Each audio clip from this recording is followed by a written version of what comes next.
तुम्हारे अब्बा की मौत के बारे में सुनकर बहुत बुरा लगा। भाई आपको भी बहुत बहुत ईद मुबारक। लगता है आपकी तरफ किसी की नजरें इनायत हो रही हैं। शगुफ्ता फिर मुसीबत में है। वो लोग उसके खिलाफ मुकदमा। तुमसे कितनी दफा कह चुका हूँ कि इस मसले पे मैं कुछ नहीं कर सकता हूँ। शगुफ्ता के बचाव के लिए कम से कम अच्छा वकील ढूंढने में तो मेरी मदद कर सकते हैं आप।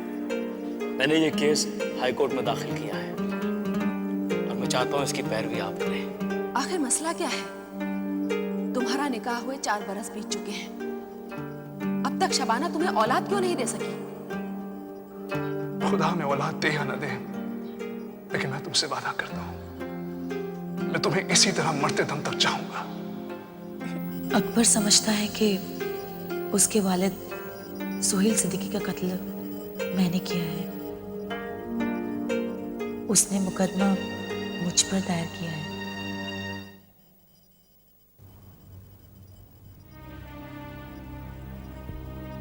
क्या?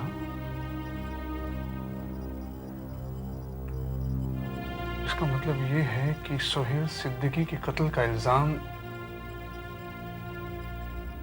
आप पर है? जी, और मुझे यकीन है कि अकबर अदालत में इस इल्जाम को मुझ पर साबित करने के लिए आपकी मदद चाहेंगे। लेकिन मैं सिर्फ इतना चाहती हूँ कि आप एक बार, सिर्फ एक बार इस पूरे कत्ल के वाक़े को इत्मीनान से, तसल्ली से और मेरे नजरिए से सुन लीजिए। फिर आप खुद फैसला करिए कि आप किसका साथ देना चाहते हैं, मेरा या अकबर का।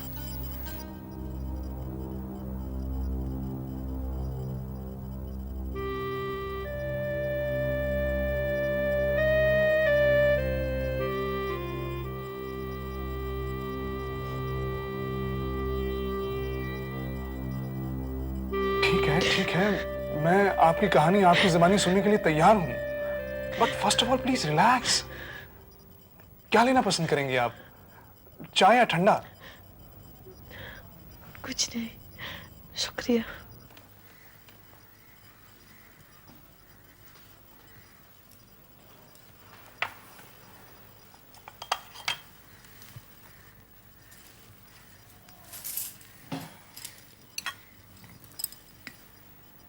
हामिद कहाँ है? आज सुबह जल्दी दफ्तर चले गए ताकि शाम को जल्दी घर लौट सके।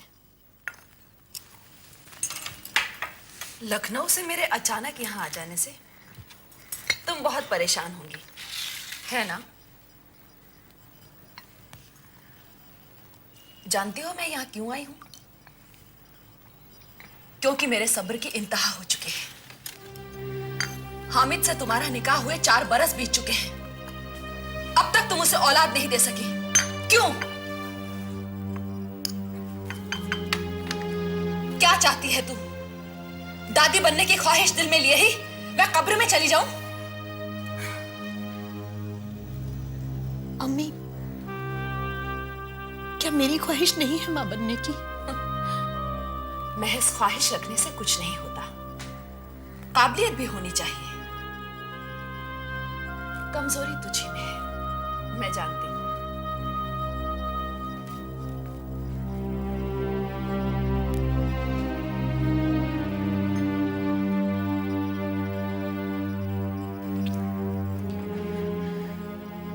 डॉक्टर से मशवरा किया है। क्या कहा डॉक्टर ने? इलाज शुरू कर दिया है, लेकिन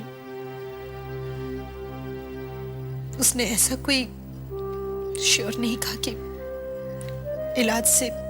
अगर इलाज के असर से भी तुझ में औलाद पैदा करने की लायकी पैदा नहीं हुई तो क्या ये घर यूं ही वीरान रहेगा? क्या मैं पोते पोतियों का मुंह देखे बिना ही चली जाऊंगी?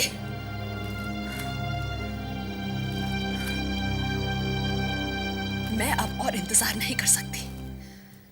एक बांझ औरत की वजह से मैं अपना वंश खत्म होने नहीं दूंगी, समझी?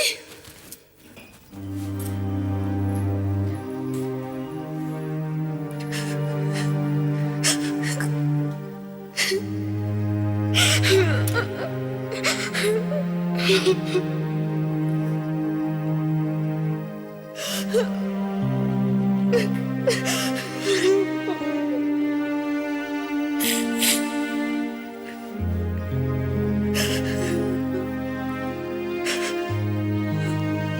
साहब, आपको ये सब हमीद साहब को बता देना चाहिए।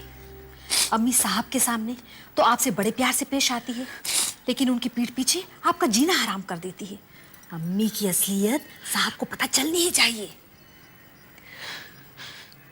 नहीं सुभद्रा,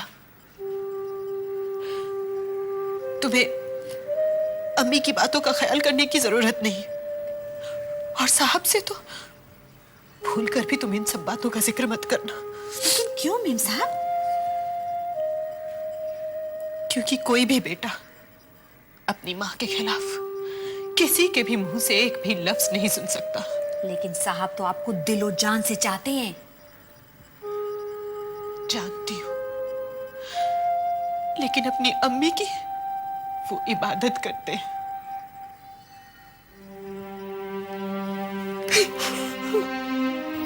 मैं इस शहर की रहने वाली नहीं, और ना ही मेरा कभी कोई इरादा था कि मैं यहाँ आकर बस जाऊं। लेकिन शायद तकदीर को यही मंजूर था कि मैं यहाँ आऊं और इन तमाम तजुर्बों से गुजरूं। शायद इसलिए, खैर, मेरे करीब के कुछ लोगों ने मेरी आंखों में ये ख्वाब भर दिए कि मैं इस शहर में आकर एक अच्छी अदाकारा बन सकती हूँ, नाम, दौलत, शोहरत, कामयाबी हासिल कर सकती हूँ। हम गरीबों का क्या है, हम तो ख्वाबों के सहारे ही जीते हैं। बस मैं अपने अब्बू का घर, वो शहर, सब कुछ छोड़कर इस शहर आ गई, अपनी अम्मी के पास। क्या आपकी अम्मी पहले से यहाँ रह रही थी? अम्मी अब्बू से तलाक लेकर कई बरस पहले ही यहाँ पर आ गई थी। वो भी यही ख्वाब लेकर आई थी कि एक बहुत बड़ी अदाकारा बनेंगी, लेकिन एक जूनियर आर्टिस्ट बनकर रह गई। कई बरसों तक मेरा अम्मी के साथ कोई कांटेक्ट नहीं था। जब मैं अम्मी से मिलने पहली बार यहाँ आई तो उन्होंने भी मुझे अपनाने से इनकार कर दिया। इतने बरस तुझे मेरा ख्याल नहीं आया, आज अचानक मेरे पास क्यों चली आई? जा अपने बाप के पास ही वापस। अम्मी प्लीज। इतने बरस अपने बाप के पास ही रही ना तू, तो जा ना वहीं वापस। मेरी तो तूने कभी खबर ली ही नहीं। तेरे लिए तो तेरा बाप ही सब कुछ है। मैं तो मर चुकी तेरे लिए। नहीं अम्मी, ऐसी बात नहीं है।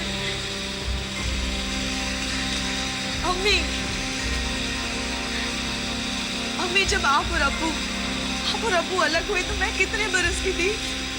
सिर्फ 6 बरस। आप दोनों के दरमियान क्या हो रहा था, क्यों हो रहा था, मुझे तो उसकी खबर नहीं थी, मुझे तो उसकी समझ भी नहीं थी। मुझे तो बस इतना याद है अम्मी कि जब आप और अब्बू अलग हुए तो आप में से किसी एक ने मेरा हाथ मजबूती से थाम लिया और एक ने छोड़ दिया। मुझे तो बस इतना याद है अम्मी, तो कुछ नहीं।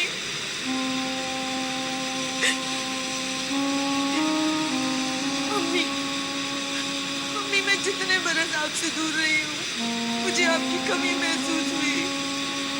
आपको बहुत याद किया मैंने। और अब जब आपके पास आपके करीब रहने का मौका मिल रहा है, आप मुझे अपने से दूर कर रही हैं। अम्मी, आपको खुदा का वास्ता मुझे अपने से दूर न करिए, मुझे आपके पास रहना है अम्मी, प्लीज। इस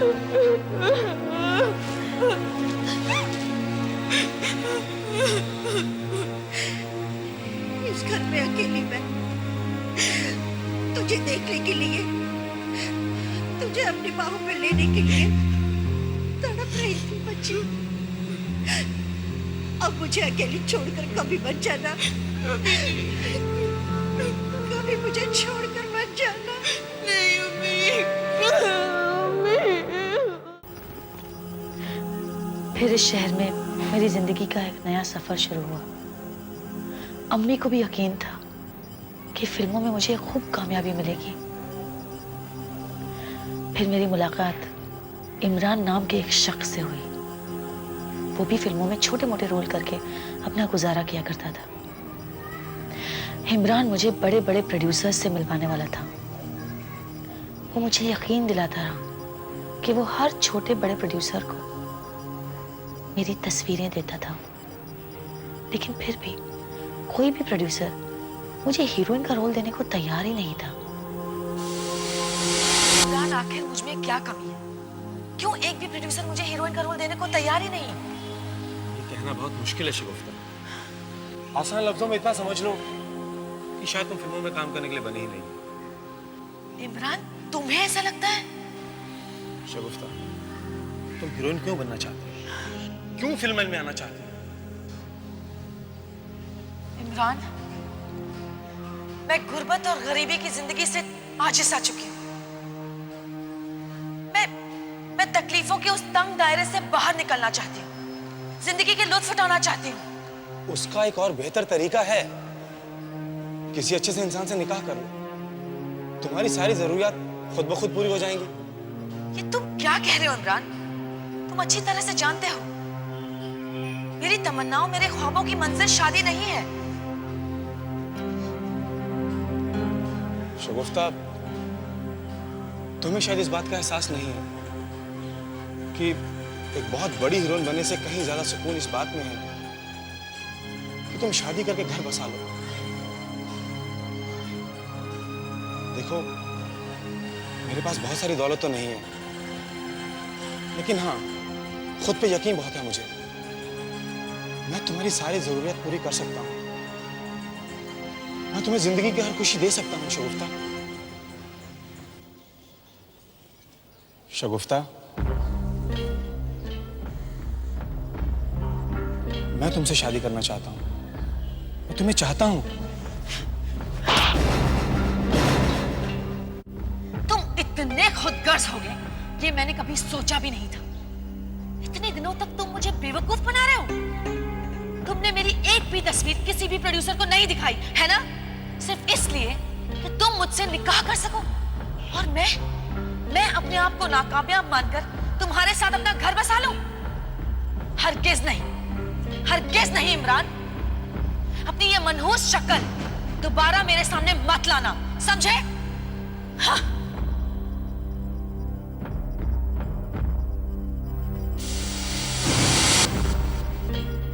इसके बाद मैंने खुद बिना किसी की मदद के फिल्म प्रोड्यूसर से मिलना जुलना शुरू कर दिया। काफी भाग दौड़ के बाद भी कोई कामयाबी हासिल नहीं हो पाई।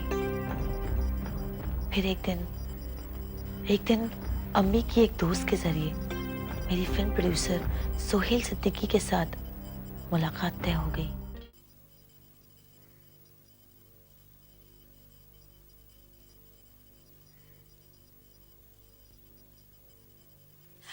अरे बेटी जल्दी कर। कैसी लग रही हूँ मैं अम्मी?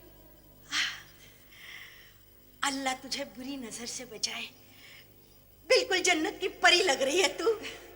अरे वो प्रोड्यूसर तो तुझे हीरोइन बनाने से इनकार कर ही नहीं सकता। बस उसके सामने मुस्कुराते रहना और दोस्ताना तरीके से पेश आना। जी अम्मी। देखो, प्रोड्यूसर को ये महसूस कराना बेहद जरूरी है कि तुम्हारे कोई नाज नखरे नहीं है। उसके किसी बात से तुम्हें इनकार नहीं है। वो जो कहेगा तुम बाखुशी करने के लिए तैयार हो। वाह, तो प्रोड्यूसर जो कुछ भी कहे तुम मानने के लिए तैयार हो। Good, very good. तुम्हारी अम्मी चाहती हैं कि तुम उनकी हर बात मानो। प्रोड्यूसर तुम्हें जो कुछ भी कहे तुम मानो, तुम इनकार मत करो। कामयाबी हासिल करने के लिए ये तरीका इख्तियार करने की सलाह दे रही है तुम्हारी अम्मी। और क्यों ना दें, इन्होंने यही रास्ता इख्तियार करके आज तक इस शहर में अपना गुजारा किया। इमरान, तुम्हारी हिम्मत कितनी आ रही? हाँ, तुम होते कौन हो मुझे सब कुछ कहने वाले? चले जाओ यहाँ से, चले जाओ, मैं तुम्हारा मुंह नोच लूंगी। मेरी अम्मी के खिलाफ अगर एक लफ्ज कहा तुमने। शगुफ्ता, समझने की कोशिश करो। खुदा कसम, मुझे गलत मत समझो, मैं तुम्हें तहे दिल से चाहता हूं। देखो, मैं तुम्हें गलत रास्ते पे जाते हुए नहीं देख सकता। यही वजह है कि मैं तुम्हें इस लाइन में नहीं आने देना चाहता था। ये गंदगी का सैलाब है शगुफ्ता, तुम अपने आप को इस गंदगी में मत डुबाओ।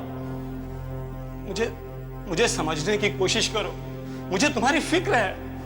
अपनी खुदगर्जी को मेरी फिक्र का नाम मत दो इमरान। दफा हो जाओ यहाँ से, ऐसे गेट आउट। शगुफ्ता, मेरी एक बात कान खोल के सुन लो, मैं तुम्हें यह रास्ता अख्तियार नहीं करने दूंगा। जब तक मैं जिंदा हूं तुम्हें कोई छू भी नहीं सकता। सुन लो मेरी बात।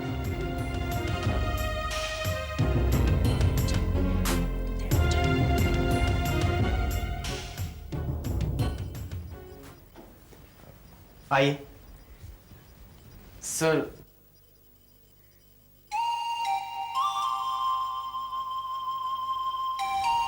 आदाब सिद्दीकी साहब। आदाब, आइए तशरीफ रखिए।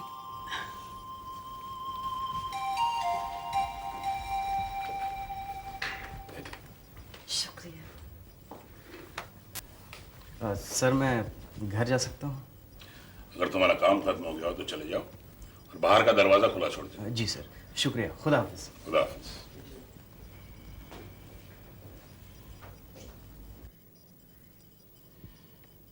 शगुफ्ता जी। खूबसूरत नाम। तस्वीरें हैं? हाँ,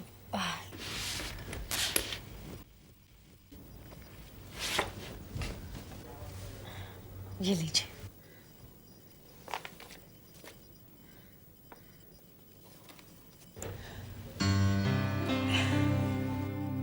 वाह,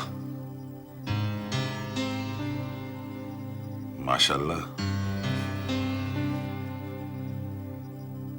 ब्यूटीफुल,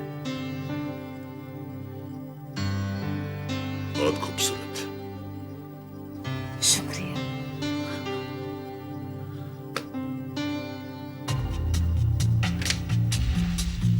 शगुफ्ता जी, ये तो वाकई नाइंसाफी है। आपकी तस्वीरें बहुत खूबसूरत हैं, लेकिन आप वास्तव में उससे भी ज्यादा खूबसूरत हैं। शुक्रिया। लेकिन हीरोइन बनने के लिए खूबसूरती से ज्यादा अदाकारी की भी जरूरत होती है। ये बात मैं जानती हूँ सिद्दीकी साहब। मैं आपको यकीन दिलाना चाहती हूँ कि मैं पूरे कॉन्फिडेंस के साथ कोई भी रोल अदा कर सकती हूँ। अगर आप चाहते हैं तो बेशक मेरा इम्तिहान लेकर देख लीजिए। बहुत खूब, लीजिए। ये डायलॉग से आप मुखातिब हो, गोया कि मैं हीरो और आप हीरोइन। जी। पढ़ लीजिए and take your own time. हाँ।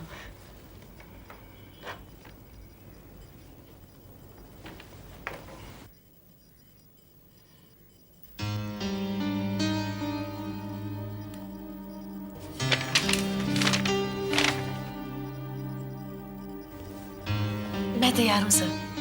You ready? Okay. Action. ये मेरा ख्वाब था कि मैं इस मंजिल तक पहुंचूं। मेरी बरसों की ख्वाहिश, मेरी बरसों की आरज़ू आज मुझे हकीकत में तब्दील होती नजर आ रही। मैं बेवकूफ नहीं कि यूं ही इस लम्हे को अपनी उंगलियों से फिसलता हुआ देखूं।